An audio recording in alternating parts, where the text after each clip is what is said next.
জয়গুরু। এই সৎসঙ্গ অনলাইন আপনাদেরকে দিনের পর দিন ঠাকুরের কথার সাথে, ঈশ্বরের কথার সাথে সম্পৃক্ত করে রাখার একটা প্রয়াস নিয়েছে এবং এটি করে চলেছে ছেদহীনভাবে, নিরবিচ্ছিন্নভাবে। তার জন্য আমার হার্দিক অভিনন্দন। এই অনলাইন সংস্থার প্রতি এবং এর সাথে যারা সংশ্লিষ্ট তাদের প্রত্যেককে আমার সাধুবাদ জানাই। আজকের আলোচ্য বিষয়টি অত্যন্ত তাৎপর্যপূর্ণ নানা দিক থেকে। তার কারণ হচ্ছে এই যে শ্রী ঠাকুর অনুকূলচন্দ্র কি ভগবান, এই নিয়েই বক্তব্য।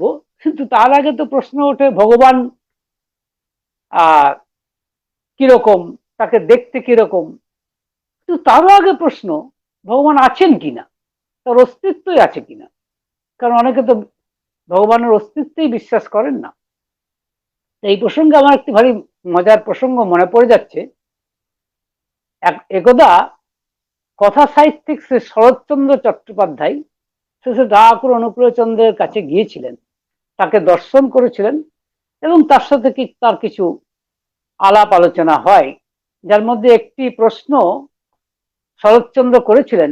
সুসাহিত্যিক শরৎচন্দ্র ঠাকুরকে জিজ্ঞাসা করেছিলেন যে আপনি কি ভগবানের অস্তিত্বে বিশ্বাস করেন?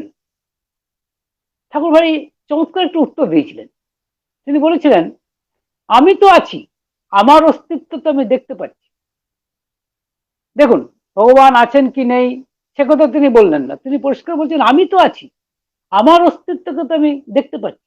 সত্যিই তো, আর কিছু থাকুক বা না থাকুক, তার অস্তিত্ব বুঝি বা না বুঝি, আমি যে আছি, আমার অস্তিত্ব যে আছে, সেটা অস্বীকার করার কোনো জায়গা নেই। সবকিছু অস্বীকার করতে পারি। এমনকি যে নাস্তিক, যে বলে ভগবান বলে কিছু নেই, ওসব বুঝলো কি, বা এই নানান ধরনের কথাবার্তা বলে, তাদেরকেও আমার প্রশ্ন যে তারা নিজের অস্তিত্ব বিশ্বাস করে কিনা। যে বলছে ভগবান নেই, সে নিজে আছে কিনা সে নিজে আছে কিনা, whether he is present or not, whether he believes in his own existence or not, এটা করতেই হবে।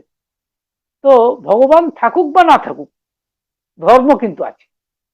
শ্রী ঠাকুর অনুকূলচন্দ্র অপূর্ব একটি বাণী দিয়েছিলেন। বাণীটি হচ্ছে এরকম যে ঈশ্বরে তুই নাই বা মানিস, অস্তিত্বকে বুঝিস তো, পালন পোষণ অস্তিত্বে করা, ধর্ম বলে তাকেই তো। কি চমৎকার বাণীটি লক্ষ্য করে দেখুন। বলছেন ঈশ্বরে তুই নাই বা মানিস। ঈশ্বরে যদি কেউ না মানে, তাই তো ক্ষতি হয়ে যাবে তা নয়। কিন্তু কেউ যদি ভগবানের বিশ্বাস না করে, ঈশ্বরে বিশ্বাস না করে, তাহলেই ধর্ম বলে কিছু থাকবে না তা নয়। অনেকের এরকম একটা ধারণা আছে যে ভগবানই যদি না থাকে তাহলে ধর্ম বলে কি আছে। না, তাতেও আছে। যদি ভগবানকে যারা বিশ্বাস না করে, যারা তথাকথিত ভাবে যাদেরকে আমরা নাস্তিক বলি, যদিও নাস্তিক কথাটার অর্থ ঠিক এরকম নয়, যাই হোক, সাধারণভাবে আমরা এরকমই মনে করি যে নাস্তিক মানে হচ্ছে যারা ভগবানে বিশ্বাস করেন না। তাদেরকেও অন্তত আর কিছু না হোক, তাদের অস্তিত্বকে বিশ্বাস করতে হবে। কারণ সে কে বলছে যে ভগবান নেই? যে বলছে সে আছে কিনা, whether he is present or not, সে তো আছে। তাই ঠাকুর বললেন যে ঈশ্বরে তুই নাই বা মানিস, অস্তিত্বকে বুঝিস তো। এটা তো না বোঝার কিছু নেই। তাই ঠাকুর বলছেন পালন পোষণ অস্তিত্বে করা, ধর্ম বলে তাকেই তো। আপনি ভগবানে বিশ্বাস করুন বা না করুন, আপনাকে কতগুলো নিয়ম কানুনকে মানতেই হবে, না হলে আপনার অস্তিত্বই থাকবে না। আপনার very existence will be at stake. তো আপনাকে এটা করতেই হবে, আর এইগুলোই ধর্ম, সহজ কথায়। আরেকটি কথা যেটি বললেন ঠাকুর, যে আমি তো আছি, আমার অস্তিত্বকে তো আমি দেখতে পাচ্ছি। কেন বললেন বলুন তো? যারা শুনছেন তারা ভাববেন, একটু ভেবে দেখবেন ঠাকুর এই কারণে এটা বললেন। কারণ হচ্ছে এই যে জ্ঞান, জ্ঞান সবসময় জানা থেকে অজানার দিকে যায়, অজানার থেকে জানার দিকে যায় না। ইংরেজিতে কথা আছে, knowledge always proceeds from known to unknown, not the opposite. অর্থাৎ জ্ঞান জানা থেকে অজানার দিকে নিয়ে যায়, কিন্তু অজানার থেকে জানা হয় না। আমি ভগবানকে বুঝি বা না বুঝি, তার অস্তিত্বকে বিশ্বাস করি বা না করি, সেটা পরের কথা। আমার নিজের অস্তিত্বকে বিশ্বাস করি। তাহলে আমাকে বুঝতে হবে যে আমার অস্তিত্বটা কি করে হলো, আমার অস্তিত্বটা আমি পেলাম কি করে। সাধারণভাবে সাধারণ মানুষজন মনে করে আমার বাবা মার থেকে আমার অস্তিত্ব হয়েছে, কারণ আমার জন্মই হয়েছে আমার বাবা মা থেকে। স্বাভাবিকভাবেই আমার আমার অস্তিত্বের কারণ আমার বাবা মা। আমি যদি প্রশ্ন করি আপনার বাবা মায়ের অস্তিত্বকে, তার বাবা মা। আচ্ছা, এরকম ভাবে যদি পিছিয়ে যেতে থাকি, তাহলে সবার অস্তিত্ব তো কেউ আছে। আদি পুরুষকে বা আদি সৃষ্টিকর্তাকে নিশ্চয়ই একজন আছেন, তাহলে তো এই সৃষ্টি হতো না। তাকে যদি আমরা ভগবান বলে ধরে নিই, আপাত ভাবে ঈশ্বর বলে ধরে নিই, তাহলেও তো অসুবিধার কিছু নেই। সুতরাং আমার অস্তিত্বের এইভাবে যদি আমি এগিয়ে যেতে থাকি, পিছিয়ে যেতে থাকি দাদা, তাহলে আমরা দেখবো যে আমার অস্তিত্বের কারণও কিন্তু ভগবান। সেটা পরে বুঝবো। আর একটা কথা, ভগবান কি ঠিক মানুষের মতো? এটা একটা প্রশ্ন। নাকি মাছের মতো? এরকম একটা কথা বলা হয়। ভারী মজা করে বিবেকানন্দ বলেছেন যে মাছেদের মধ্যে যদি আলোচনা হয় যে আচ্ছা ভগবান কিরকম, মাছেরা নিশ্চয়ই বলবে ভগবান একটা বড় মাছ, বিশাল মাছ। সেরকম মানুষও কিন্তু ভগবান বলতে শেষ পর্যন্ত মানুষকেই বুঝতে হবে তাকে। তারপর আরেকটা বিশাল, হয়তো বিরাট মানুষ, তার সব গুণ, তার কোনো দোষ নেই, এরকম একটা মানুষ জগতে। এবং এটা যে সত্য, তার কিছুটা প্রমাণ আমরা পাচ্ছি বিভিন্ন জায়গায়। যেমন বাইবেলে ভগবান যীশুখ্রিস্ট বলছেন যে god has created man after his own image. মানে ভগবান মানুষকে সৃষ্টি করেছেন ঠিক তার মতন করে, তার চেহারার মতো করে। এবং যীশুখ্রিস্ট খুব মজা করে বলেছিলেন, তার ভক্তরা যখন জিজ্ঞাসা করেছিলেন যে আচ্ছা আপনি যে পরম পিতার কথা বলেন, সুপ্রিম ফাদারের কথা বলেন, কোথায় কোথায় শুনতে পাই, সুপ্রিম ফাদার কে? কই তাকে তো কখনো দেখিনি। তার ভক্তরা যখন জিজ্ঞাসা করছেন, তখন যীশুখ্রিস্ট উত্তর দিয়েছিলেন যে you have seen me and you have not seen my father. মানে you have seen me but you have not seen my father. তোমরা আমাকে দেখছো আর আমার পরম পিতাকে দেখোনি।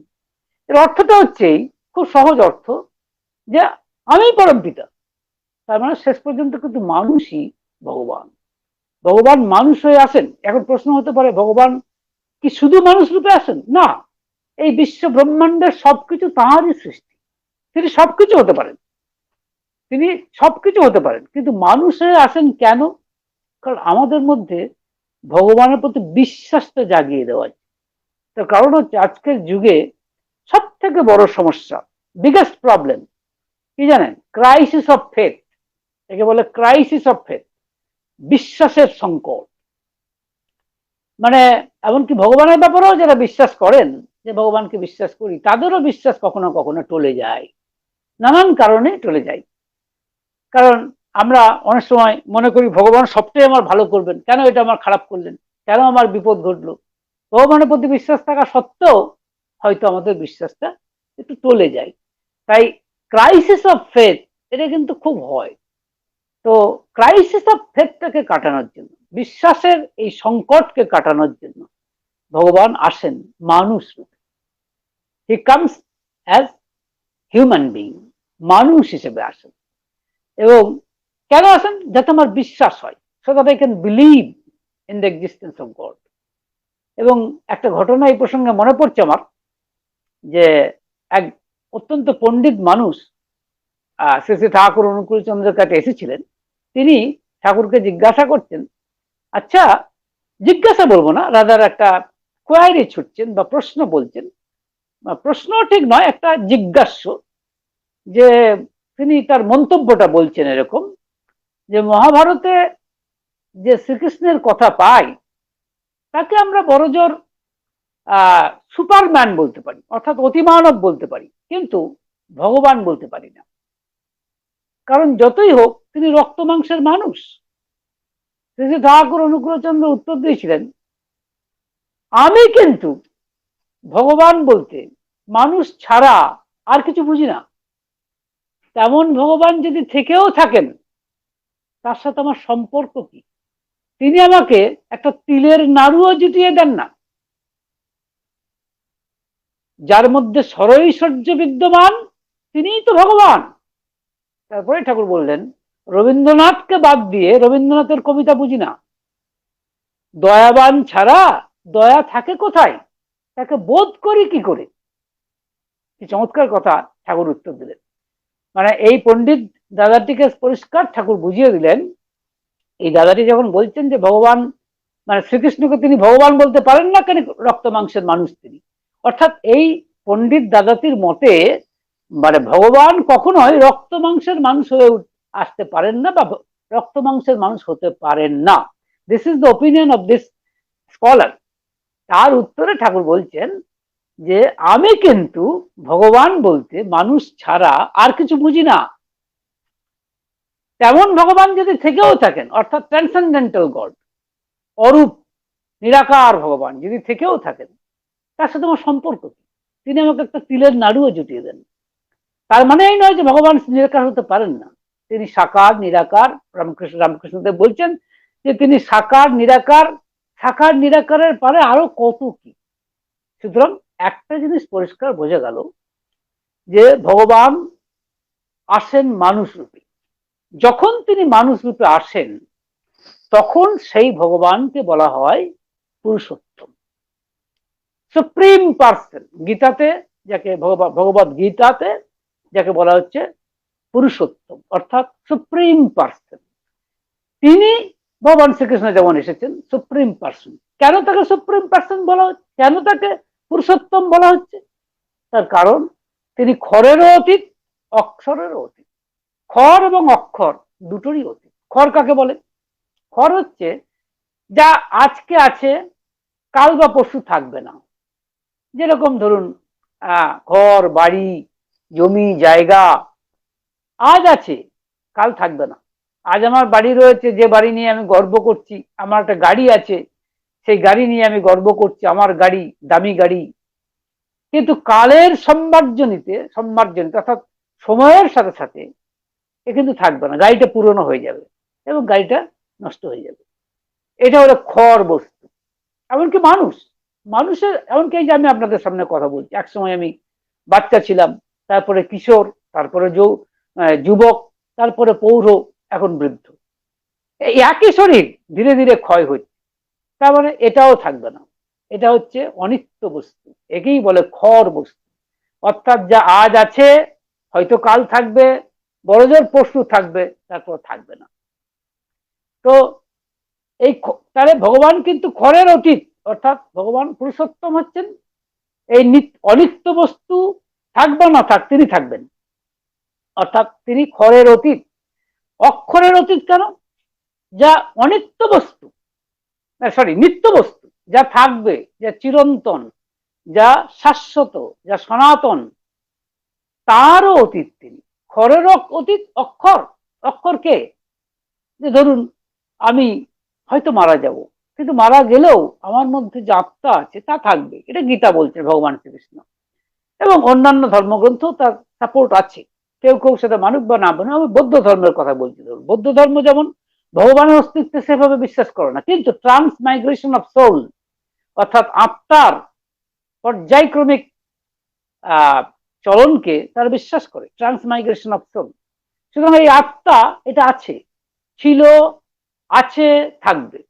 তার মানে এটা শাশ্বত, সনাতন, এবং মানে এটাকে বলে পুরাণাপি নূতন। অর্থাৎ মানে এটাকে গীতাতে বলা হচ্ছে যে এটা পুরানো অথচ চিরনূতন, এই আত্মা। তো এটা কি না নিত্য বস্তু। এই নিত্য বস্তুরও অতীত হচ্ছে ভগবান বা পুরুষোত্তম। তাহলে পুরুষোত্তম তাকেই বলে। তো পুরুষোত্তম হয়ে যখন তিনি আসছেন, তিনি অনিত্য বস্তুরও অতীত, আবার নিত্য বস্তুরও অতীত। অর্থাৎ এই পুরুষোত্তমকে আমরা আর এক কথায় বলি ব্রহ্ম। এবং ব্রহ্মকে যিনি জেনেছেন তাকে বলি ব্রহ্মবিদ। যা বলা হয় যে ব্রহ্মবিদ ব্রহ্মৈব ভবতি, মানে যিনি ব্রহ্মকে জেনেছেন তিনি ব্রহ্মই হয়ে যান। কিন্তু এটার মানে এই নয় যে তিনি ভগবান হয়ে যাবেন। অর্থাৎ একজন শিষ্য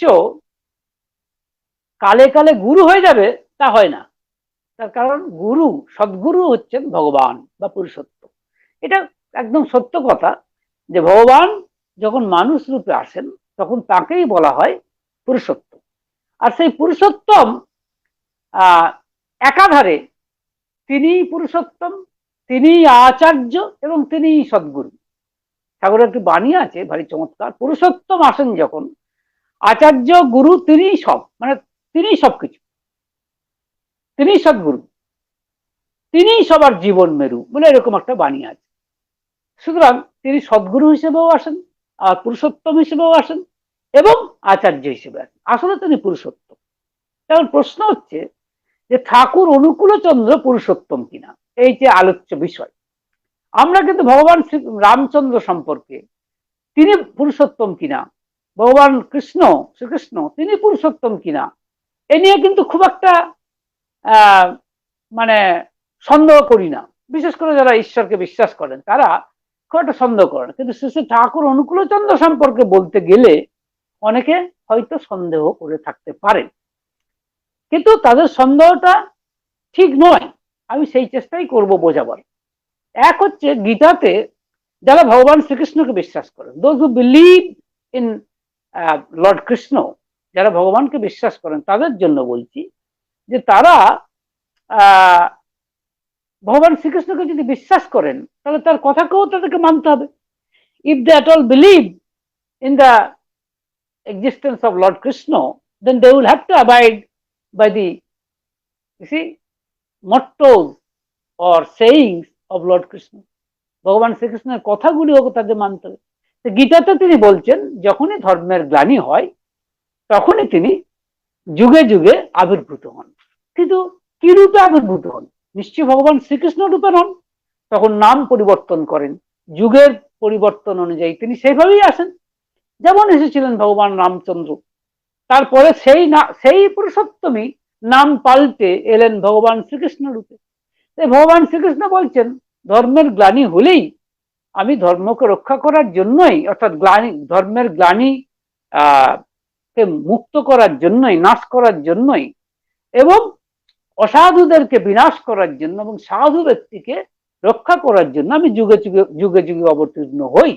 তো কতদিন আগে বলেছেন ভগবান গীতাতে, তাহলে ভগবান শ্রীকৃষ্ণ কি এখনো আবির্ভূত হননি? খুব স্বাভাবিক প্রশ্ন এটা। অবশ্যই হয়েছেন।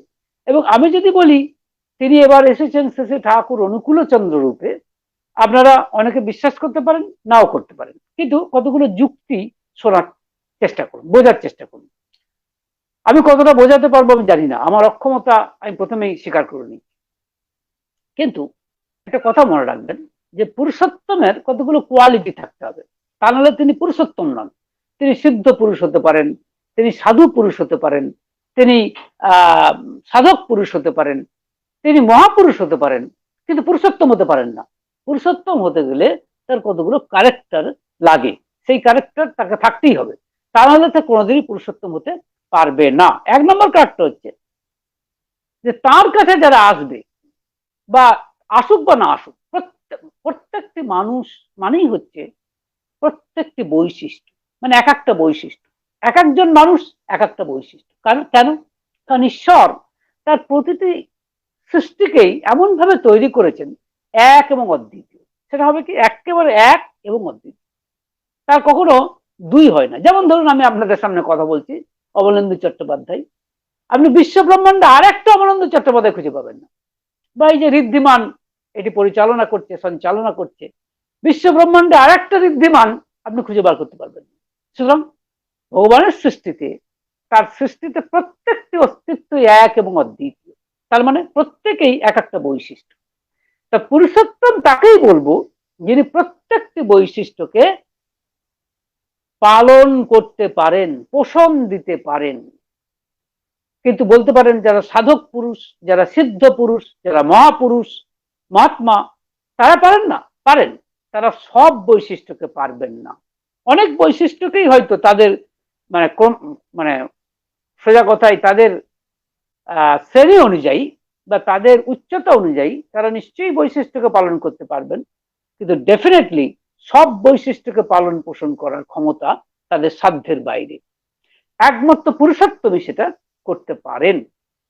যেমন করেছেন ভগবান রামচন্দ্র, যেমন করেছেন ভগবান শ্রীকৃষ্ণ, তেমনই করেছেন শ্রী শ্রী ঠাকুর অনুকূল চন্দ্র। কোন বৈশিষ্ট্যকেই তিনি বাদ দেননি।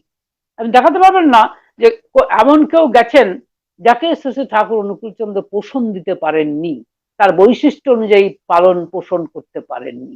যদি না পারেন তাহলে তিনি পুরুষোত্তম নন। একবারে অত্যন্ত সহজ কথা, এর মধ্যে কোনো ইয়ে নেই। তার কারণ রামকৃষ্ণদেব ভারী মজা করে বলছেন যে অবতার পুরুষ যারা, অবতার পুরুষ মানেই বুঝবেন পুরুষোত্তম, তারা কিন্তু বাহাদুরি কাঠ তার সঙ্গে তুলনা করেছেন। বাহাদুরি কাঠ কাকে বলে না, ওই নদীতে ভেসে আসে খুব মোটা গুড়িযুক্ত কাঠ, ওই বাহাদুরি কাঠের উপরে অনেক পাখি, অনেক গরু, জন্তু, জানোয়ার বন্যার সময় আশ্রয় নেয়, কিন্তু তাদের চাপেও কিন্তু বাহাদুরি কাঠ জলে কিন্তু ডুবে যায় না, তাদেরকে বহন করে বয়ে নিয়ে যেতে পারে। কিন্তু ছোটখাটো কাঠ বা ছোটখাটো কাঠি লাঠি, তারা কিন্তু ছোটখাটো অ্যানিমালকে বা কিছুটা উচ্চতা মানে কিছুটা ওজন বহন করতে পারে, সব ওজন বহন করতে পারে না, কিন্তু বাহাদুরি কাঠ পারে। সেই জন্য রামকৃষ্ণদেব বলছেন যে অবতার পুরুষেরা হচ্ছেন বাহাদুরি কাঠ, তাই তারা সবাইকে বহন করতে পারেন। ঠাকুর অনুকূলচন্দ্র তার পুণ্যপুঁথিতে বলছেন যে গোহত্যা করেছিস, ব্রহ্ম হত্যা করেছিস, আচ্ছা আয় আয় সমস্ত পাপ আমার মাথায় তুলে দে, দেখ তো আমায় ডোবাতে পারিস কিনা। এগুলো সবই এরই লক্ষণ। তো অর্থাৎ তারা সমস্ত বৈশিষ্ট্যকে পালন করতে পারেন, তারা হচ্ছে বাহাদুরি কাঠ। আরেকটা কি, তারা কিছু কথা বলে যান, তাদের একটা দর্শন থাকে, তাদের একটা জীবন চলনা থাকে, তাদের একটা জীবন দর্শন থাকে, লাইফ ফিলসফি বলে। সেই ফিলসফি পূর্ববর্তী যারা এসেছেন পুরুষোত্তম তাদের সঙ্গে মেলে কিনা, যদি না মেলে তাহলে তিনি পুরুষোত্তম নন। দেখুন ঠাকুর অনুকূলচন্দ্র তিনি তার জীবন দর্শনে কি বলেছেন, তিনি বলেছেন তোমাকে ভগবানের সঙ্গে যুক্ত হতে হবে, তা তুমি যেভাবেই পারো, এবং তার সহজ উপায় তিনি দিয়েছেন যে ভক্তিযোগ। আর ভক্তিযোগের একটি মাধ্যম হচ্ছে দীক্ষা গ্রহণ করা, সদ্গুরুর কাছে দীক্ষা গ্রহণ করা, সদ মন্ত্র নেওয়ার মাধ্যমে, গ্রহণ করার মাধ্যমে সদ্গুরুর সাথে অ্যাটাচড হওয়া। সুতরাং ভগবানকে জানতে হলে ভগবানের সঙ্গে যুক্ত হতে হবে। যেমন স্কুলে পড়াশোনা করতে গেলে, বিদ্যা লাভ করতে গেলে স্কুলে জয়েন করতেই হবে, অলমোস্ট তাই, সদ্গুরুর সঙ্গে অ্যাটাচড হতে হবে, দীক্ষা। এটা কি পূর্ববর্তী যারা এসেছেন তারা কি বলেননি? অবশ্যই বলেছেন। ভগবান রামচন্দ্র একই কথা বলেছেন, ভগবান শ্রীকৃষ্ণ তিনিও সেই একই কথা বলেছেন। ভক্তিযোগ সব থেকে সহজ, গীতাতে তিনি বলছেন, যদিও তিনি কর্মযোগ, জ্ঞান যোগ, ধ্যান যোগের কথা বলেছেন, কিন্তু ভক্তিযোগের কথা বিশেষভাবে বলেছেন এই কারণে যে কলিতে, রামকৃষ্ণদেব বলছেন কলিতে নারদিয়া ভক্তিযোগ সহজতম। শ্রী ঠাকুর অনুকূলচন্দ্র একই কথা বলছেন। সুতরাং তাঁর দর্শনের সাথে পূর্ববর্তী পুরুষোত্তমদের দর্শনের মিল আছে, সিমিলারিটি আছে। যদি সিমিলারিটি না থাকতো, যদি তার কথার মধ্যে এমন কিছু চমৎকারিত্ব থাকতো, এমন কিছু চমক থাকতো, এমন কিছু মিরাকেল থাকতো যা পূর্ববর্তী পুরুষোত্তমদের সঙ্গে মেলে না, তাহলে বুঝতেই হবে, বলতেই হবে যে তিনি ধর্মের নামে অধর্মের ব্যবসা শুরু করেছেন। তার মানে তিনি ধর্মের নামে অধর্মের ব্যবসা শুরু করেছেন। আর সত্যি কথা বলতে ধর্ম জগতে ব্যবসায়ের মানে ব্যবসায়ীর কিন্তু কিছু অন্ত নেই। তার কারণ ধর্ম মানুষের অন্তরের চাহিদা, আর এটাকে নিয়ে ব্যবসা করা অনেকেই করে থাকেন। সুতরাং এটা অনেকে চমৎকারিত্ব দেখাতে যান। ঠাকুর মজা করে বলেছেন একটা বাণীতে যে যে ধর্মের নামে ভাঁওতাবাজি যারাই করে তারাই পাজি। চমৎকার করে বলছেন ধর্মের নামে ভাঁওতাবাজি যারাই করে তারাই পাজি, অর্থাৎ ভাঁওতাবাজি করার চেষ্টা করে, সুপার ন্যাচারালিটি দেখাতে যায়, অর্থাৎ অলৌকিক দেখাতে যাই, যেটাকে আমরা বলি সুপার ন্যাচারাল কিছু দেখাতে চাই, হ্যাঁ, মিরাকেল দেখাতে যাই, বুঝবেন তারা কিন্তু ভাঁওতাবাজ। তারা কথায় কথায় মানে অনেকটা ম্যাজিশিয়ানের মতো দেখাতে চায়, বুঝবেন যে তারা মানুষের কাছে দৃষ্টি আকর্ষণ করতে চায়। মনে রাখবেন পুরুষোত্তম কিন্তু কখনোই এই সস্তা দরের বিভূতি ব্যবহার করেন না, বা সস্তা দরের বিভূতি তিনি দেখান না, তাহলে তিনি পুরুষোত্তম হতেই পারেন না।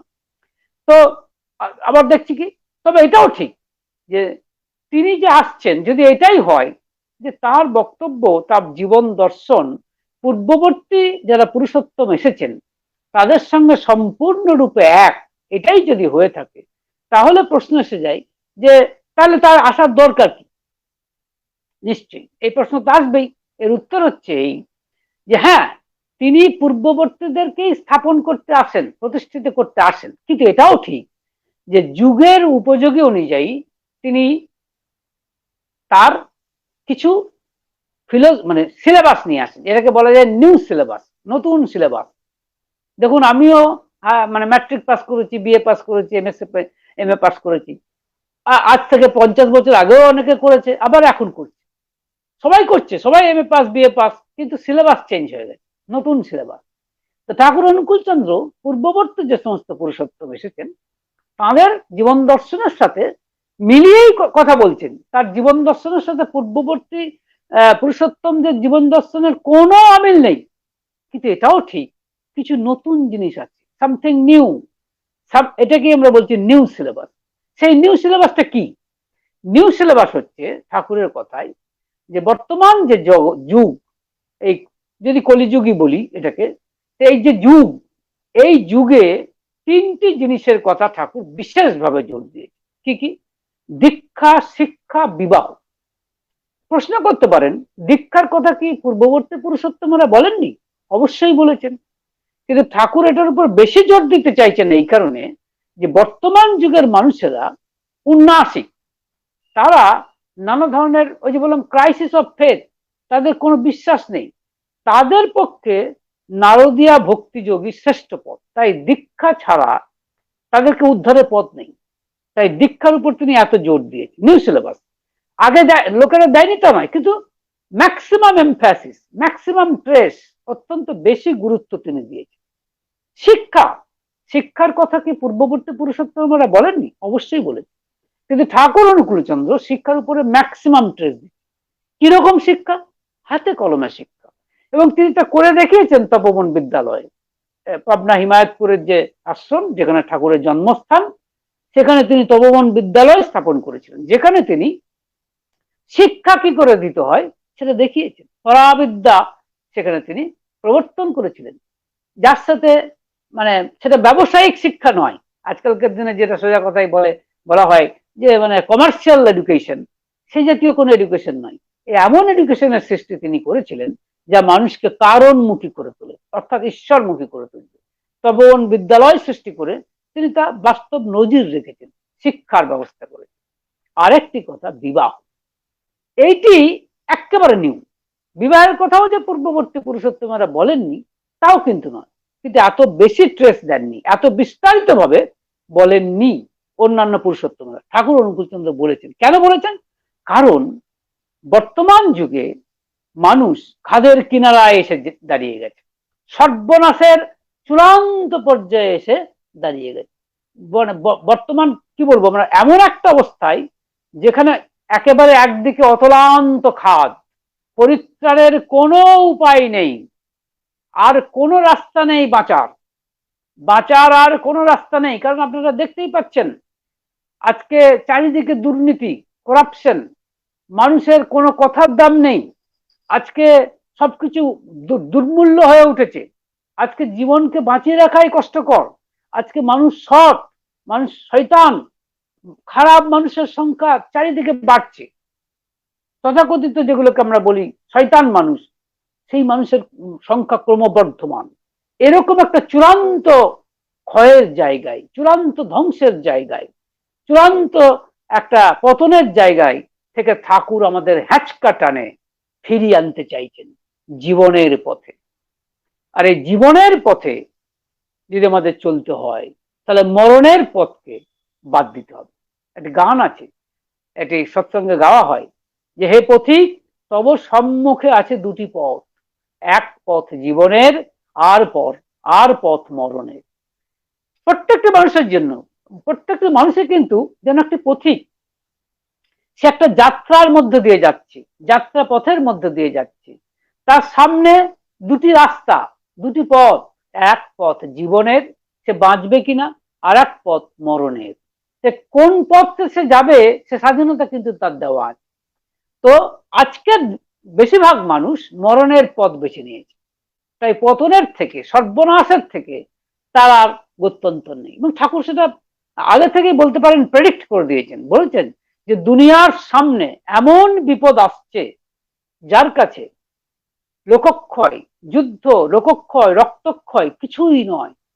গতিক দেখে মনে হয় মনুষ্যত্বের মূল বুনিয়াদটুকুই লুপ্ত হয়ে যাওয়া অসম্ভব নয়। আর তার কথা যে কতখানি সত্য তা আজ একেবারে প্রত্যেকটি মানুষই সম্ভবত বুঝতে পারছে। সে জানে না তার এই মুহূর্তের জীবন, তার এই মুহূর্তের স্থিতি, তার এই মুহূর্তের চারিপাশের অবস্থা একরকম থাকবে কিনা, এই মুহূর্তেই তার পতন হয়ে যাবে কিনা। তাই ঠাকুর অনুকূল চন্দ্র নতুন সিলেবাস নিয়ে এলেন, কি না বিবাহ।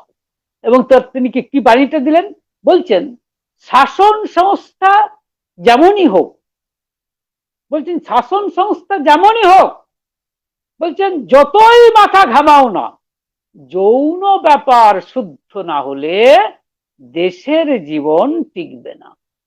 অর্থাৎ দেখুন ঠাকুর কি বলছেন, যৌন ব্যবস্থা ঠিক না হলে দেশের ব্যবস্থা মানে দেশের উন্নতি মানে ঠেকাতে পারবে না, মানে অনুন্নতি ঠেকাতে পারবে না, অর্থাৎ দেশের জীবন টিকবে না। এক্স্যাক্টলি তাই হয়েছে।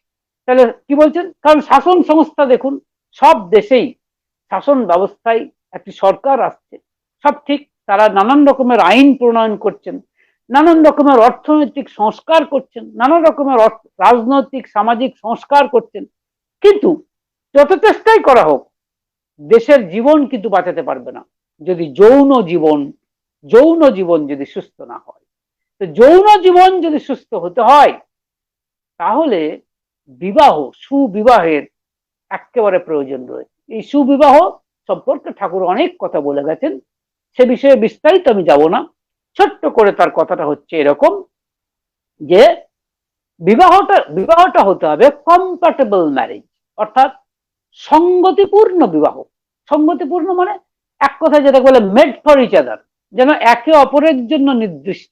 সেটা কিরকম, এটা হতে গেলে, কারণ যে পাত্রের সাথে বিয়ে হবে পাত্রী, তাকে বর বলে, আর পাত্রীকে বলে কনে। বর মানে যাকে বরণ করা হবে, যাকে তাকে তো আর বরণ করা যায় না। বরণ তাকেই করবে কনে যাকে সে শ্রদ্ধা করতে পারবে, to whom she can respect, she can show respect.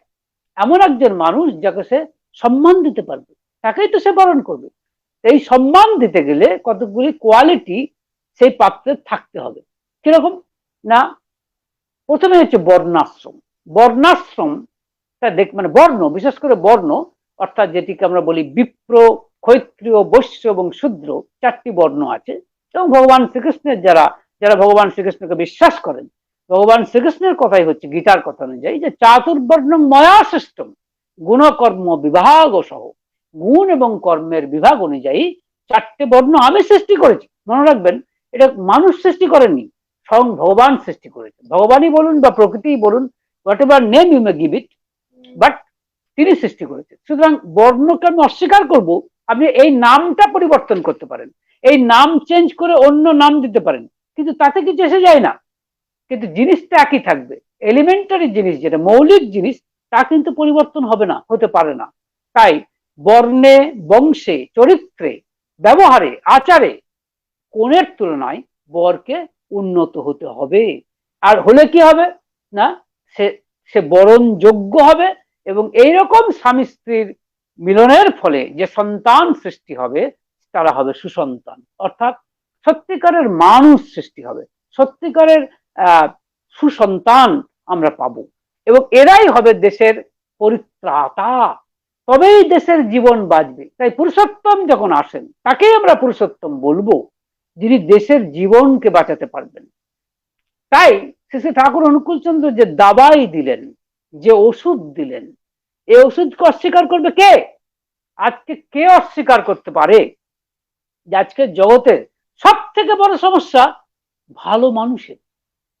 The biggest problem of this universe is মানে scarcity, or you can say the rarity of good human being, অর্থাৎ ভালো মানুষের অভাব। ভালো মানুষের অভাব, সুসন্তানের অভাবই হচ্ছে দেশের আসল মানে সমস্যা। This is the real problem of the country, not only of India, not only of Bangladesh, not only of or any country, irrespective of countries, irrespective of states, irrespective of anything. Biggest problem হচ্ছে যে মানুষের অভাব, মানে ভালো মানুষের অভাব। তার মানে কি কুসন্তানে ভরে গেছে, খারাপ মানুষে ভরে গেছে। কথাটা শুনতে খারাপ লাগতে পারে, যেটাই বাস্তব। যারা মনে করছেন যে অর্থনৈতিক সংস্কার এনে, রাজনৈতিক সংস্কার এনে, বা সোজা কথায় নানানভাবে শিক্ষাগত সংস্কার এনে দেশকে বাঁচাবেন, আমি বলছি তারা ভুল করছেন। আপনি বলতে পারেন আপনি কে যে এইসব কথা বলছেন। আমি এই কারণেই বলছি, আপনারা দেশের অবস্থা দেখুন না, গতিক দেখুন না, ক্রমশই পতনের মুখে, ক্রমশই এক চরম সর্বনাশের মুখে দাঁড়িয়ে আছি। আমরা জানি না কোন কান্ট্রি কোন সময় নিউক্লিয়ার ওয়েপন ছুড়ে দেবে। Nobody nose. মানে on on let's say on one fine morning we will see যে একজন ধরুন ইউক্রেন বা Russia whatever may be the case nuclear weapon ছুড়বে। আজকের খবর আপনাকে বলছি, পুতিন ইউক্রেনকে সাবধান করেছে যে কোন নিউক্লিয়ার ওয়েপন যেন না ছুড়ে। ইনফ্যাক্ট অনেক দেশের হাতে নিউক্লিয়ার ওয়েপন, অর্থাৎ সারা বিশ্ব ব্রহ্মাণ্ডটা গুড়িয়ে যেতে, ভেঙে দিতে মুহূর্ত সময় লাগবে না। এই তো অবস্থা।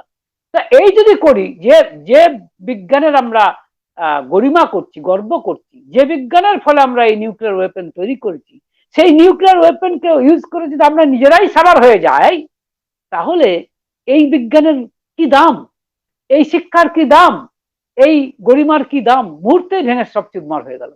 সুতরাং এই জায়গায় এসে মানুষ হয়তো আজকে বুঝতে পারছে না, কিন্তু একদিন আসবেই যেদিন মানুষকে অনেক মূল্য চোকাতে হবে, মূল্য চুকিয়ে বুঝতে হবে যে শ্রী ঠাকুর অনুকূল চন্দ্র যে সমাধানটি দিয়েছেন, যে সুবিবাহের সৃষ্টি, এটিই কিন্তু দেশের জীবন টেকাবার জন্য এটাই শ্রেষ্ঠ পন্থা। সুতরাং কেন ঠাকুর অনুকূল চন্দ্রকে পুরুষোত্তম বলবো? One of the reason is যে তিনি কিন্তু, একটা কারণ হচ্ছে তিনি আসল সমাধান দিয়েছেন। অর্থাৎ তিনি বলছেন পিতৃপুরুষ থেকে আগত শুভ সংস্কার যুক্ত বীজ ধারাই হচ্ছে আমাদের জাতির সর্বশ্রেষ্ঠ সম্পদ। মনে রাখবেন, আজকাল কত রাজনৈতিক নেতৃত্ববৃন্দ, তাদেরকে যদি জিজ্ঞাসা করেন যে আচ্ছা জাতির সর্বশ্রেষ্ঠ সম্পদ কি, what is the greatest national asset, জানি না তারা কি বলবেন। কিন্তু ঠাকুর অনুকূল চন্দ্র বলছেন যে পিতৃপুরুষ থেকে আগত শুভ সংস্কার যুক্ত বীজ ধারা হচ্ছে জাতির সর্বশ্রেষ্ঠ সম্পদ। একে অত্যন্ত সন্তর্পণে আগলে রাখতে হয়। এর সামান্যতম বিচ্যুতি হলে আর একে ফিরে পাওয়ার জোগাড় নেই। অর্থাৎ সুসন্তান হবে না, মুহূর্তের মধ্যে ভেঙে যাবে, ছারকার হয়ে যাবে। এবং সেটা আজকাল হতে শুরু করেছে। শুরু মানে কি, একদম মধ্য গগনে যাকে বলে। আমরা জানি না যে আমরা কতদিন টিকে থাকবো, আমাদের দেশের জীবন কতদিন থাকবে। We really do not know. আমরা জানি না যে কি হবে। তার কারণ সুসন্তানের অভাব, ভালো মানুষের অভাব। এটা একটা কারণ, one of the reason. Next হচ্ছে এটাই যে পুরুষোত্তম যা বলেন, যে কোনো পুরুষোত্তম, তা তিনি নিজে করেন কিনা। মানে তিনি যা প্রিচ করেন, whatever he preaches, whether he does it or not in real life, মানে তিনি যা বক্তব্য দেন, তিনি যা ঘোষণা দেন, তিনি যা উপদেশ দেন, সেগুলো তিনি নিজে করেন কিনা। যদি নিজে না করে থাকেন, অন্যের জন্য বলার জন্য বলেন, তাহলে বুঝবেন তিনি পুরুষোত্তম নন। শেষে ঠাকুর অনুকূল চন্দ্র জীবনে যা বলেছেন, যত উপদেশ দিয়েছেন, যত বাণী দিয়েছেন, মনে রাখবেন তিনি নিজের জীবনে তা করেছেন। He did it in his real life. একটা বাণীও তিনি দেননি যা তিনি নিজে করেননি, প্র্যাকটিক্যালি তিনি করেননি। যদি এরকম, যেমন ধরুন আমি কথা বলছি, এই যে ধরুন দীক্ষার কথা, তিনি নিজেও গুরু গ্রহণ করেছেন। তিনি নিজে যেমন সদ্গুরু, তাকেও গুরু গ্রহণ করতে হয়েছে। তার গুরুকে যদিও বলা হয় যে সরকার সাহেব তার গুরু, যদিও সরকার সাহেবের পূর্বতন হচ্ছেন হুজুর মহারাজ। সেই হুজুর মহারাজের পরে সরকার সাহেব সেখানে আসীন হয়েছেন, এবং সেই সরকার সাহেবের নির্দেশে তার মাতা মনমোহিনী দেবী শ্রী ঠাকুর অনুকূল চন্দ্রকে দীক্ষা দিয়েছেন। ঠাকুর বলেছেন আমি এদের কাউকেই দেখিনি, অর্থাৎ হুজুর মহারাজ এবং সরকার মহাশয়, তাদের কাউকেই দেখিনি। আমার কাছে আমার প্রত্যক্ষ গুরু হচ্ছেন আমার মা। দেখুন, নিজের মাকে তিনি গুরু রূপে নির্বাচন করেছেন। এবং সমস্ত পুরুষোত্তম তাদেরকে করতেই হবে, উপায় নেই। যেমন ভগবান শ্রীকৃষ্ণ তার গুরু হচ্ছেন সন্দীপনী মণি, রামচন্দ্র বশিষ্ঠ মণি তার গুরু, তা করতেই হবে। এবং ভগবান শ্রী ঠাকুর অনুকূল চন্দ্রও করেছেন। এবং আরেকটা জিনিস, তিনি নিজে যেমন গুরু, তিনি উপদেশ কি দিচ্ছেন যে গুরুকে অনুসরণ করে চলা। তো তিনি নিজে অনুসরণ করেছেন কি? গুরুকে শ্রদ্ধা করা। তিনি নিজে শ্রদ্ধা করেছেন কি তার মাতা মনমোহিনী? অবশ্যই। এতটাই শ্রদ্ধা করেছেন যে এরকম মাতৃভক্ত ছেলে আর পাওয়া যায় না। মাতা মনমোহিনী দেবী যা বলেছেন তিনি তার জীবন দিয়ে পালন করেছেন প্রত্যেকটি জিনিস। তাই তিনি একমাত্র বলতে পারেন যে মাতৃভক্তি অটুট যত সেই ছেলে হয় কৃতিতত, পিতাই শ্রদ্ধা মায়ের টান সেই ছেলে হয় সাম্য প্রাণ। এই সমস্ত বাণীগুলো তিনিই দিতে পারেন যিনি তার নিজের জীবনে এটা করেছেন। তিনি নিজের জীবনে মাতা মনমোহিনী দেবীর সমস্ত ইচ্ছাকে পূর্ণ করেছেন। তিনি যে সৎসঙ্গ আন্দোলন করেছেন, সে সৎসঙ্গ আন্দোলনের প্রথম প্রেসিডেন্ট করেছেন মাকে, প্রথম প্রেসিডেন্টই মাকে করেছে, এবং মায়ের জন্য তার সবকিছু করা। তিনি বলেছেন আমি যা কিছু করেছি মায়ের মুখে হাসি ফোটানোর জন্য, মা যেন আনন্দিত হন। তাহলে এবং সমস্ত গুরুর ক্ষেত্রেই, মানে সমস্ত পুরুষোত্তমের ক্ষেত্রেই এটা প্রযোজ্য। সুতরাং তিনি যা বলেন তা তিনি নিজে করেন কিনা, যদি না করেন তাহলে তিনি সদ্গুরু নন, পুরুষোত্তম নন, এটা একদম কিন্তু পরিষ্কার কথা। নেক্সট হচ্ছে আরেকটি কোয়ালিটি, তিনি পুরুষোত্তম কিনা, যে তিনি সব জানেন কিনা, whether he knows everything under the সান। শুধু সান কেন, ইউনিভার্সের সবকিছু, বিশ্ব ব্রহ্মাণ্ডের সবকিছু তার জানা আছে কিনা। যদি না থাকে, কি একটা কোনো কিছু যদি না থাকে, তাহলে তিনি পুরুষোত্তম নন। হয়তো তিনি অনেক জানেন কিন্তু সব জানেন না, তাহলে তিনি পুরুষোত্তম নন। মনে রাখবেন, সবকিছু জানেন পুরুষোত্তম। শেষে ঠাকুর অনুকূল চন্দ্রকে যখন জিজ্ঞাসা করা হচ্ছে যে আপনি কি সব জানেন, সবকিছু কি আপনার জানা, ঠাকুর অনুকূল চন্দ্র ভারী চমৎকার একটু উত্তর দিয়েছিলেন। তিনি বলেছিলেন জানি বলে কিছু জানি না, কিন্তু অজানা কিছু আছে তাও মনে হয় না। কেন কথাটা বললেন বলুন তো? ভারী চমৎকার কথা বলছেন, জানি বলে কিছু জানি না, কিন্তু অজানা কিছু আছে বলে তাও মনে হয় না। তার মানে কি? জানি বলে কিছু জানি না মানে জানার অহংকার নেই আমার। আমি যে কিছু জানি এই বলে জানার অহংকার নেই। ধরুন আমি একটা কলেজের প্রফেসর, আমি আমার সাবজেক্টে কিছু পড়াশোনা করেছি এবং অধ্যাপক হয়েছি কলকাতার একটি কলেজের আমি প্রফেসর, কিন্তু এই বস্তুটা যে আমি জানি, এই বিষয়টি যে আমি জানি, এ নিয়ে কিন্তু আমার গর্ব আছে, আমার অহংকার আছে। সেই অহংকারকে আমি কোনো মতেই ছাড়তে পারিনি। কাজেই জানি বলে আমার একটা অহংকার আছে। কিন্তু পুরুষোত্তম যদি কেউ হন, তাহলে জানি বলে তার কোনো অহংকার থাকবে না। যেমন ঠাকুর অনুকূল চন্দ্রকে কে বলতে পারে যে একজন কিছুই জানে না যদি অশিক্ষিত মানুষ, তিনিও তার কাছে যাচ্ছেন, তাকেও তিনি সমান আদর করছেন। যেমন অত্যন্ত শিক্ষিত মানুষ যখন যাচ্ছেন তাকেও যেমন তিনি আদর করছেন, তাকেও তার যোগ্য সম্মানটুকু যেমন দিচ্ছেন, ঠিক সেরকমই শেষে ঠাকুর অনুকূল চন্দ্র অশিক্ষিত একটি মা, অশিক্ষিত একটি দাদা, তাকেও কিন্তু সেরকমই সমাদর করছেন। কাউকেই তিনি ছোট বলে মনে করেন না। সুতরাং তার কাছে তার যদি অহংকার থাকতো, জানার অহংকার থাকতো, তাহলে তিনি এটা করতে পারতেন না, কিন্তু করছেন। সো তাহলে তাই ঠাকুর বলছেন জানি বলে কিছু জানি না, কিন্তু অজানা কিছু আছে তাও মনে হয় না। কেন দেখুন, রামকৃষ্ণদেবের কাছে যখন বিবেকানন্দ গেলেন, তখন তো রামকৃষ্ণদেব, আমরা দেখছি যে তিনি রামকৃষ্ণদেব স্বাভাবিকভাবেই বিবেকানন্দ যখন বলছেন আপনি ভগবান দেখেছেন, রামকৃষ্ণ বলছেন হ্যাঁ দেখেছি, এই তোকে যেমন দেখছি তার চেয়েও স্পষ্ট করে দেখেছি, তুই যদি দেখতে চাস তোকেও দেখাতে পারি। একথা কে বলতে পারেন? একমাত্র বলতে পারেন পুরুষোত্তম, আর কেউ বলতে পারেন না। তার ঠিক সেরকম শেষে ঠাকুর অনুকূল চন্দ্রকে আধ্যাত্মিক জগতের তো দূরের কথা, মেটেরিয়ালিস্টিক অর্থাৎ জাগতিক আধ্যাত্মিক সবকিছু সমস্ত প্রশ্ন করা হয়েছে, কোনো প্রশ্নেরই তিনি উত্তর না দেননি, সমস্ত প্রশ্নের উত্তর তিনি দিয়েছেন। এবং আশ্চর্য একটি আরেকটা দিক পুরুষোত্তমের, তিনি যে পুরুষোত্তম এটা বোঝার আরেকটা দিকও আছে। তার কারণ পুরুষোত্তমেরা যদিও গুরু গ্রহণ করেন, কিন্তু তাদের কিছু শিখতে হয় না। they do not need to know anything. তার তিনি সব জানাই আছে, সবকিছু তার জানা, everything is known to him, সবকিছু তার জানা। তাই তাকে কিছু নতুন করে শিখতে হয় না।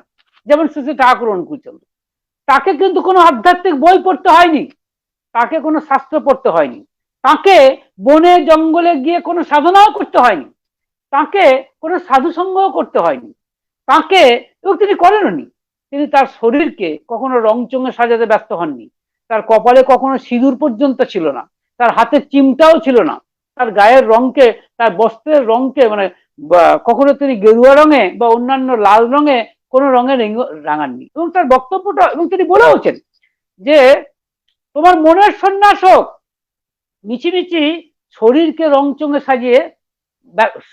সাজাতে ব্যস্ত হও না, এটা ঠাকুর বলছেন।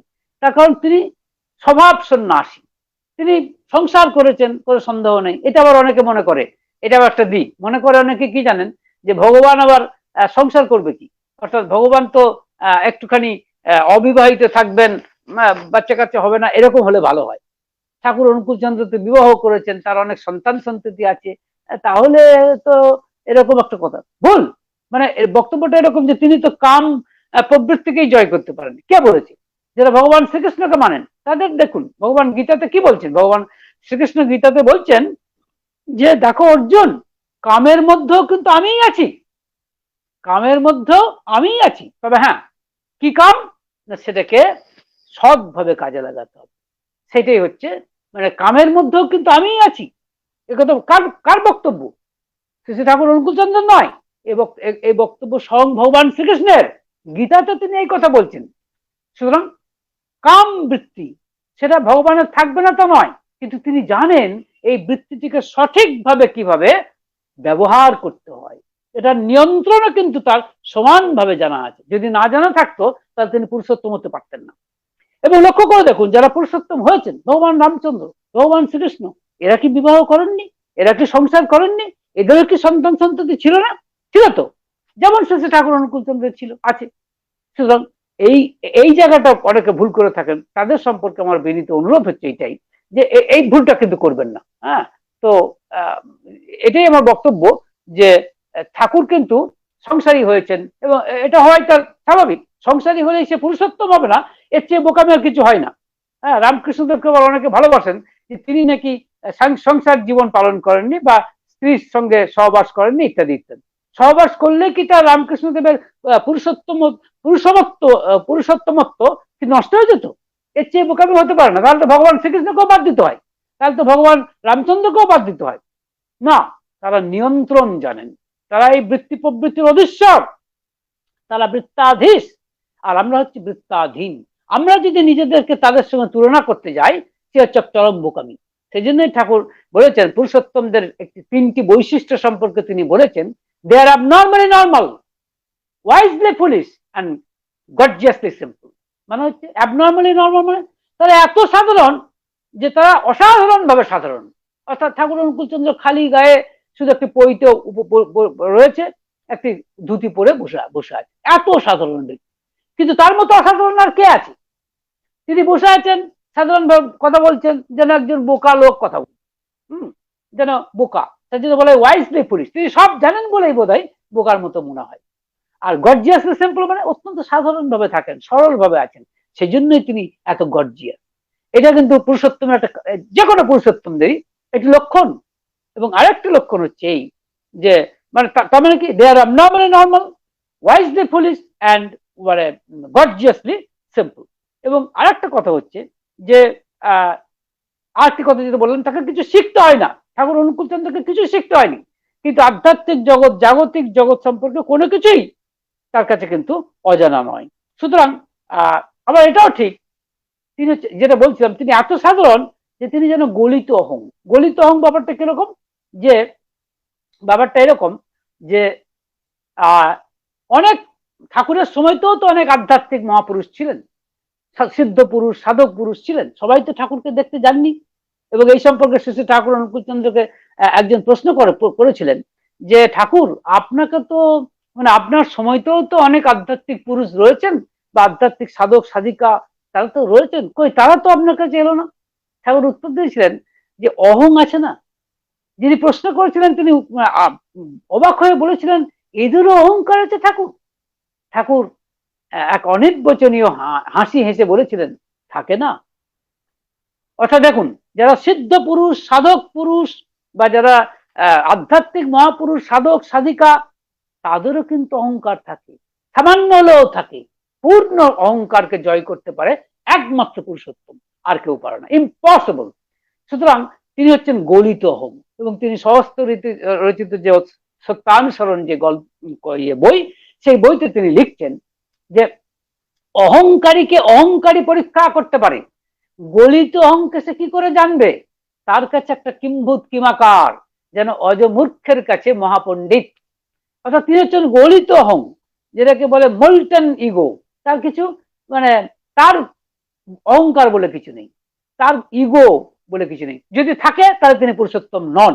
শ্রী ঠাকুর অনুকূল চন্দ্রের অহংকার আছে একথা যদি কেউ দেখাতে পারেন আমাকে, কেউ দেখাতে পারেননি। তার যারাই গেছেন এমনকি সাধারণ মানুষ তাদেরকেও তিনি সমাদর করছেন, কখনোই কাউকে তিনি ছোট মনে করতেন না, প্রত্যেককেই যোগ্য সম্মান দিতেন। এটি হচ্ছে গলিত অহংের একটি মানে মূর্ত রূপ বলা যায় যাকে বলে। আর একটা কি, তিনি যা বলেন অর্থাৎ তিনি যে ফিলোসফি দেন, তিনি যে জীবন দর্শন দেন, তা স্বয়ং সম্পূর্ণ কিনা, অর্থাৎ ওটা কমপ্লিট কিনা, অর্থাৎ এ দিয়ে জগৎ আধ্যাত্মিক জাগতিক সবকিছু ব্যাখ্যা করা যায় কিনা, whether everything can be explained by his philosophy, life philosophy or not। যদি না হয় তাহলে তিনি পুরুষোত্তম নন, সাধারণ কথা। দেখুন ঠাকুর অনুকূল চন্দ্র তিনি যে আধ্যাত্মিক কথাগুলো বলেছেন সেগুলো মানে তার যে জীবন দর্শন সেটাকে কিন্তু ছোট্ট করে যদি বলা যায়, অতি সংক্ষেপে বলা যায়, তাহলে ব্যাপারটা এরকম। তিনি বলছেন যে ভগবান বা ঈশ্বর এক এবং অদ্বিতীয়, তিনি একজনই, তিনি দুজন নন। এই যে ভগবান রামচন্দ্র আসছেন, ভগবান শ্রীকৃষ্ণ আসছেন, বুদ্ধদেব এসছেন, এরকম অনেকে এসছেন, সর্বশেষ আমরা মনে করি অন্তত যে শেষে ঠাকুর অনুকূল চন্দ্র এসছেন, একজনই আসছেন। সেই একটাই লোক, দুটো লোক নয় কিন্তু, তারা নন, একজনই, singular number, they are always singular number, they R never plural number, তারা কিন্তু কখনোই বহু বচন নন, এক বচন। তাই ঠাকুর বলছেন ঈশ্বর এক এবং অদ্বিতীয়। আর দ্বিতীয় কথা কি বলছেন, যে পূর্ব মানে পুরাতন যারা মানে ঋষি, পূর্বতন যারা ঋষি, তাদেরকে আমাদেরকে শ্রদ্ধা করতে হবে। যারা আমাদের পিতৃপুরুষ, পূর্ববর্তী পিতৃপুরুষ, তাদেরকে আমরা শ্রদ্ধা করব। আর কি বলছেন, যে সত্তা সম্বর্ধনী যে বর্ণাশ্রম প্রথা, তাকে আমরা পালন করব, তাকে আমরা পূর্ণ মর্যাদা দেব। এবং তিনি বলছেন বর্তমান যিনি পুরুষোত্তম তাকেই গ্রহণ করব, তিনি তাকেই অনুসরণ করব। এটা ভুলে ভাববেন না যে অনেকে মনে করে তাহলে বর্তমান পুরুষোত্তমকে মানা মানে কি পূর্ববর্তী পুরুষোত্তমকে অস্বীকার করা, এর চেয়ে ভুল কিছু হতে পারে না। আসলে বর্তমান পুরুষোত্তমের মধ্যেই পূর্ববর্তী সমস্ত পুরুষোত্তমেরা বর্তমান থাকেন, বিদ্যমান থাকেন। কাজেই বর্তমান পুরুষোত্তমকে ধরলে আলাদা করে আর পূর্ববর্তী পুরুষোত্তমদের ধরার প্রয়োজন হয় না। সেই জন্যই ঠাকুর অনুকূল চন্দ্র বলছেন, এবং সবাই বলেছেন, যে কারণ দেখুন ভগবান শ্রীকৃষ্ণ কি বলছেন অর্জুনকে গীতার শেষে, প্রত্যেকটি চ্যাপ্টার লক্ষ্য করে দেখবেন, যখন শেষে কি বলছেন অর্জুনকে, যে সর্বধর্মান পরিত্যাজ্য মামেকং শরণং ব্রজ, বলছেন সব ধর্ম ত্যাগ করে তুমি কেবল আমাকেই ধরো, আমাকেই ধরো, আমি তোমাকে সমস্ত পাপ থেকে উদ্ধার করি। কই, তিনি তো বললেন না যে রামচন্দ্রকেও ধরতে পারো, আমাকেও ধরতে পারো, ন, তা তিনি বলতে পারেন না, তার কারণ তার মধ্যে রামচন্দ্র, কিন্তু তিনি নতুন ভাবে এসেছেন। ঠিক সেরকম শেষে ঠাকুর অনুকূল চন্দ্র বলেছেন যে প্রকৃতি মুখ ভাষায় বলেন আমাকে ছেড়ে আর কোথাও যেও না, তাতে প্রাণে ব্যথা লাগে, আমাকে ধরে দুনিয়ার ভর দুনিয়ার সবাইকে ভালোবাসো, এই হচ্ছে কথা। সুতরাং মানে বর্তমান পুরুষোত্তমকেই ধরতে হবে, বর্তমান পুরুষোত্তমকে অনুসরণ করতে হবে, এবং তিনি সবকিছু। এইটাই হচ্ছে শ্রী ঠাকুর অনুকূল চন্দ্রের ছোট্ট করে জীবন দর্শন, এবং তাকে ধরতে গেলে সহজতম পথ দীক্ষা। এবং তিনি বলছেন পরাবিদ্যা শিক্ষা করতে হবে, এবং তার সাথে অপরাবিদ্যার মেলবন্ধন করতে হবে, এবং বিবাহ, সঠিক বিবাহের প্রবর্তন করতে হবে। মোটামুটি ভাবে তার জীবন দর্শন এরকম, তাহলে দেশের জীবন বাঁচবে, এবং এই দেশ, এই বিশ্ব ব্রহ্মাণ্ড মানে সোজা কথায় বাঁচবার স্থান হয়ে দাঁড়াবে, আমরা বাঁচাতে পারবো। অর্থাৎ যেটাকে আমরা বলি না যে এ শিশুকে বাসযোগ্য করে যাব আমি নবজাতকের কাছে, এ আমার দৃঢ় অঙ্গীকার। তারা এই কথাটাই বলে যান যে ভবিষ্যৎ প্রজন্ম যে আসছে, যে আমরা যে আসছি, এই পৃথিবীকে যেন বাসযোগ্য করে যেতে পারি, তাই এই কথাগুলো তারা বলে যান। তো কাজে কাজে তার যে জীবন দর্শন, তার যে জীবন চলনা, তা দিয়ে জাগতিক আধ্যাত্মিক সমস্ত সমস্যার সমাধান হবে। যদি না হয় তাহলে তিনি পুরুষোত্তম নন, এটা খুব সহজ করে বুঝে নিতে হবে। এবং আরেকটি কথা বলতেই হবে যে তিনি লোকপালি কিনা, অর্থাৎ সব দেখবেন সমস্ত পুরুষোত্তমদের ক্ষেত্রে দেখবেন লক্ষ্য করে, তারা হচ্ছেন লোকপালি। লোকপালি মানে তারা মানুষদের নিয়ে কারবার করেছে, মানুষদেরকে পরিত্রাণ করতে এসছেন।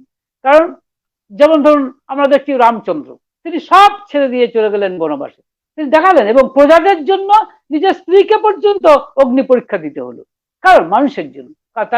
সেই জন্য প্রত্যেককে এদের পুরুষোত্তমদেরকে বলা হয় তারা হচ্ছে লোকপালি। লোকপালি মানে তারা লোককে পালন করেন।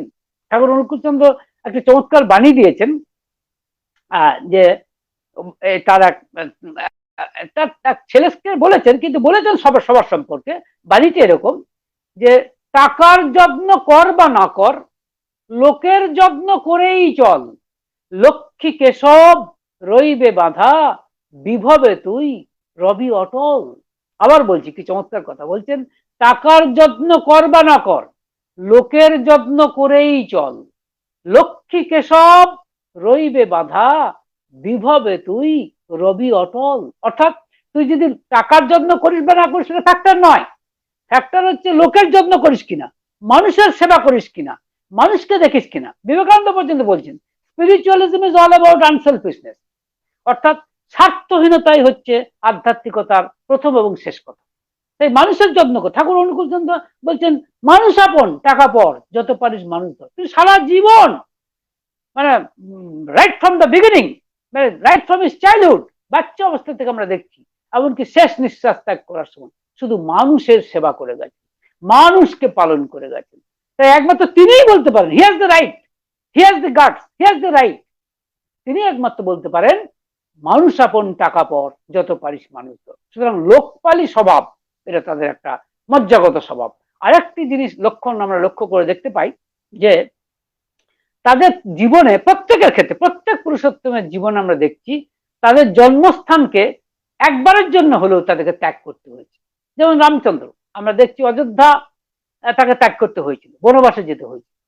আমরা দেখছি ভগবান শ্রীকৃষ্ণ, তাকেও দ্বারকা বা বিভিন্ন বৃন্দাবন বিভিন্ন জায়গায় যেতে হয়েছিল, জন্মস্থান ত্যাগ করে যেতে হয়েছিল। বুদ্ধদেব, তাকে আমরা দেখছি তার নেপালের যে জায়গা, সেখান থেকে তাকে আসতে হয়েছে বিহারের বুদ্ধ গয়াতে, মানে গয়াতে আসতে হয়েছে। যিশু, তাকে জেরুজালেম থেকে অন্যত্র গমন করতে হয়েছে। মোহাম্মদ, তাকে আমরা দেখছি মক্কা থেকে মদিনা যেতে হয়েছে।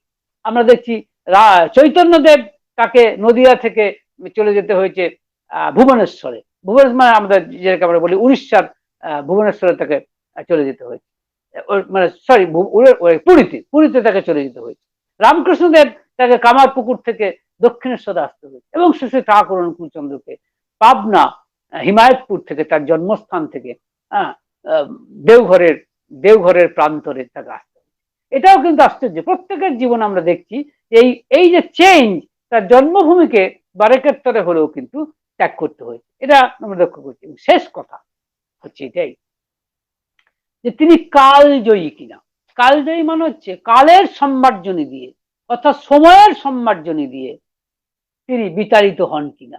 ব্যাপারটা কিরকম, আমরা দেখবেন অনেক সাধু পুরুষ, সিদ্ধ পুরুষ, অবতার মানে মহাপুরুষরা আছেন যারা সত্যিই কিছু গুণের অধিকারী, কোনো সন্দেহ নেই, এবং তারা সাধনা করেছেন অনেক, কিন্তু সময়ের সাথে সাথে, কালের সাথে সাথে তাদের সেই গরিমা সেইভাবে হয়তো উপস্থিত থাকে না। কিন্তু যারা অবতার পুরুষ, তাদের একটি বৈশিষ্ট্য হচ্ছে এই, তাদের মৃত্যুর পর, মৃত্যু তো তাদের হয় না, তথাকথিত দেহ দেহ অবসানের পর বলা যায়, বা সোজা কথায় যদি বলা যায় দেহ ছাড়ার পর, তারা কিন্তু আরো বেশি করে কালজয়ী হয়ে ওঠেন, তারা কালজয়ী হয়ে ওঠেন। টাইম, স্পেস এন্ড কজেশন, সময় এবং স্থান এবং নিমিত্ত তাদের ক্ষেত্রে কোনো ফ্যাক্টর হয় না।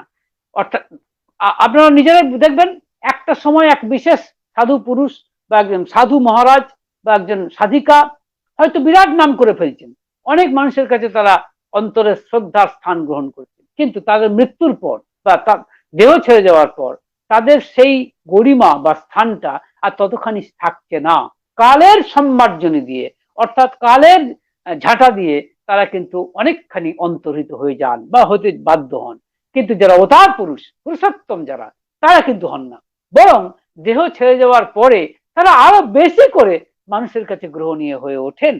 যেমন ভগবান রামচন্দ্র, তিনি কতদিন আগে দেহ ছেড়েছেন, ভগবান শ্রীকৃষ্ণ কতদিন আগে দেহ ছেড়েছেন, কিন্তু কখনোই তার জন্য আমরা লক্ষ্য করে দেখছি তাকে কিন্তু তারা কিন্তু মানে অন্তর্হিত হয়ে যাননি, তারা মুছে যাননি, বরং তারা মানুষের মনে আরো বেশি করে স্থান পায়। যেমন দেখছি শ্রী ঠাকুর অনুকূল চন্দ্র মাত্র বছর 50 ভার্চুয়ালি সেটাও না, বা 50 বছরের কিছু বেশি, 2-3 বছর বেশি হয়তো তিনি দেহ ছেড়েছেন, কিন্তু ঠাকুর অনুকূল চন্দ্রের ব্যাপ্তি, তার সোজা কথায় তার তার যে প্রচার বা ব্যাপ্তি আরো বড় বা ব্যাপকতর হচ্ছে, তার নাম মানুষের মনে আরো বেশি করে স্থান পায়, তিনি মানুষের অন্তরে আরো বেশি করে স্থান পায়, পেতেই হবে। যদি পুরুষোত্তম হতে হয় তাহলে সময়ের বিবর্তনে তার কিন্তু তিনি বিবর্তিত হন এবং সময়ের বিবর্তনে তিনি আরো তরভাবে মানুষের মনে স্থান লাভ করেন, আরো বেশি করে তাকে মানুষ গ্রহণ করে তার দেহ ছেড়ে যাওয়ার পরে।